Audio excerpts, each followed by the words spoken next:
Real Real talk talk to to heal heal women. women. Da da da Da, da da, da, da. da.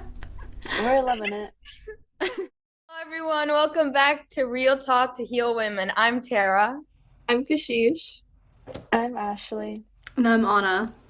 We're so glad you're joining us again for episode 2 of this journey into women's reproductive health. In today's episode, we will be discussing about the history of reproductive policies and how they've changed over time.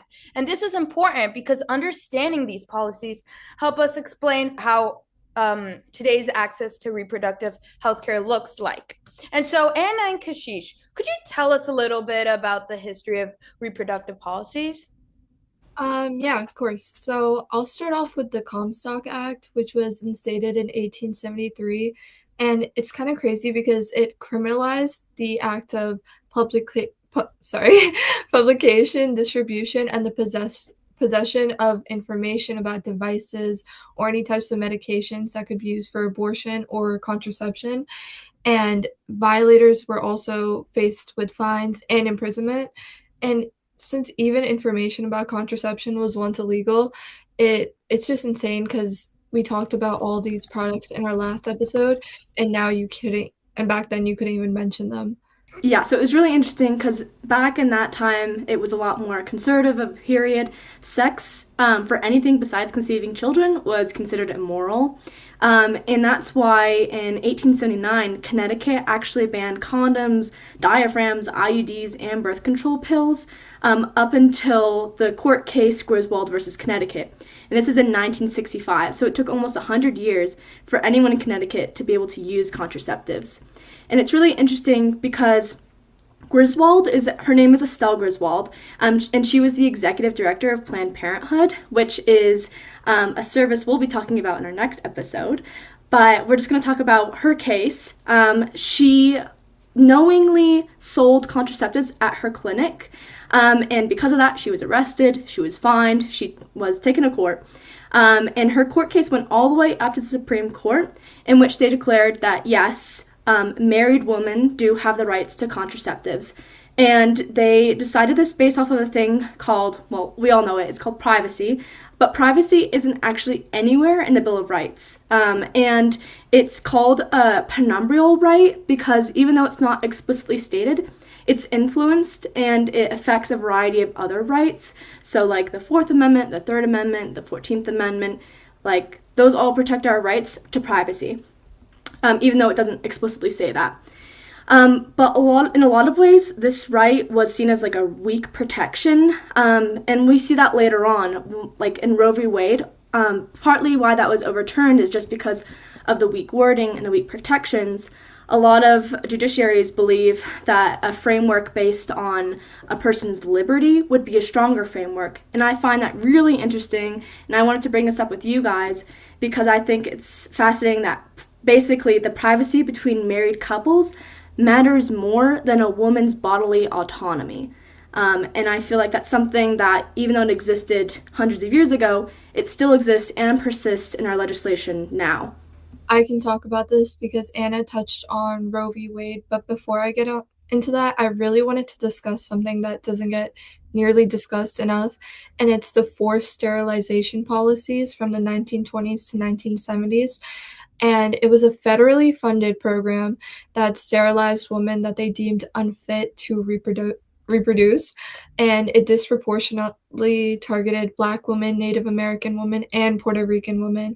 And it just shows that historical medical abuse against Black women has led to lasting distrust of the healthcare system. And I feel like that should just be something that is touched upon just because the eugenics movement was also very prevalent during this time, and it's obviously connected to women's health. So I felt like that should have been thrown out there. But on to Roe v. Wade, which was instated in 1973, and things got a little better from forced sterilization policies. Women were finally guaranteed the right to abortion, but low-income women were immediately cut off from access because 3 years after that, the Hyde Amendment in 1976 made it it blocked the use of Medicaid dollars for abortions, except in the cases of rape, incest, or to protect a woman's life, which I just feel is personally inhumane because although all these things are terrible, abortion is a medical right. If you need an abortion, you should be able to get one under your insurance, under Medicaid dollars.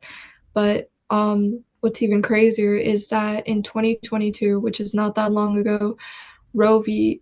Wade was overturned due to Dobbs v. Jackson, and this marked the first time in history that the Supreme Court took away a fundamental right, and it left abortion laws entirely up to individual states. And even now, there are some states that have fully banned abortions, and I just feel like it's really scary. It's really scary to be living in a world like this for young women, especially like us. But I feel like we can now talk about more recent and frequent policies that could possibly connect to Roe v. Wade's overturning. I actually just wanted to ask about the overturning. Was there a specific reason or like why it was overturned that year? Was there something going on that made the Supreme Court change this ruling? Because obviously women want to still have these rights, in the century right now. So how come it happened in 2022? In 2022, the the political atmosphere in the US was shifting towards, I feel like, a lot of conservatism, and the abortion was really up for debate. Roe v. Wade was largely overturned because the right to abortion would not hurt women because there is no evidence women rely on an abortion to live their lives. So again, it goes back to language, it goes back to who women are in our legislation. Our autonomy doesn't matter in our rights. That's not something that they talk about when they're mentioning abortion or when they're making decisions on abortion. It goes way back to our Constitution, what is written in like our Bill of Rights, and the way that we interpret those things. So yes, I think the state of America at that time politically had a major impact on that, but it's also just that the protections we had previously weren't strong enough. The language wasn't strong enough in our protections to protect us or our future generations for that matter. So I think that was a major player. It's super interesting because I feel like right now, in 2025 and 2026, like we've really changed these policies have really shifted. I mean, specifically if we see the COVID-19 telehealth expansion policy, which is essentially a policy that allows digital services of like healthcare and consultation and clinical medical services to be used online, like technology. So it's super accessible for women now. And what that means is basically doctors are allowed to prescribe reproductive health care through telemedicine, and telemedicine is essentially that remote clinical medical service using any technology service, and patients can receive care from any location, right, including their own home. And platforms approved for this care could be through Zoom and Skype and FaceTime. It's very, very like in a comfort. I feel like for women, this is really important because women are really comfortable in their own space. And so sometimes it makes them feel like nervous going into the doctor, a center and like kind of face that, prescription and whatnot. And so I feel like this is a really big shift from these old past policies.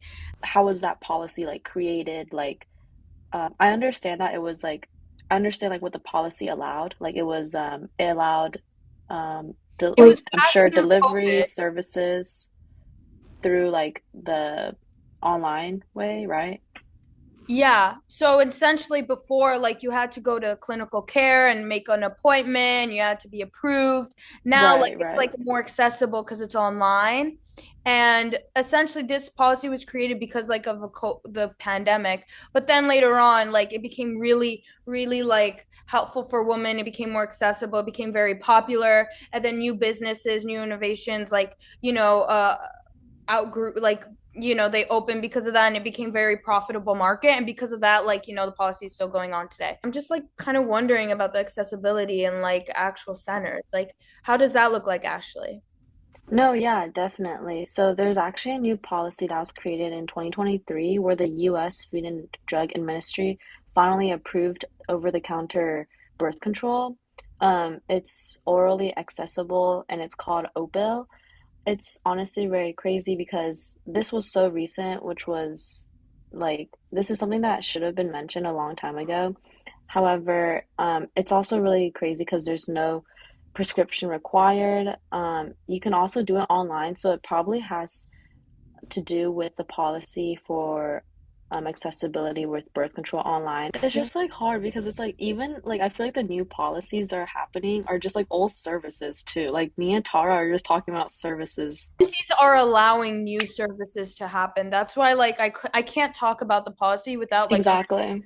Can say that in this digital age, policies look completely different now, especially when it comes to the healthcare industry, because there's a lot more services related to policies. So I think making that clear is just as important as a point as just talking about the policy itself. These policies have led to the accessibility of services, in which we'll talk about in our next episode.